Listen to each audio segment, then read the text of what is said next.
To erase all of the information stored on Dustin, you can perform a hard reset. This will erase all user data, including maps, cleaning schedules, cleaning history, and any other customized cleaning data recorded on Dustin. To do a hard reset, remove Dustin from his charging station and ensure he's powered on.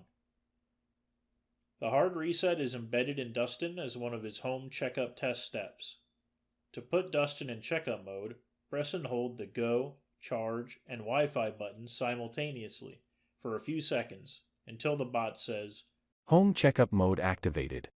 In this mode, Dustin's LiDAR sensor rotates.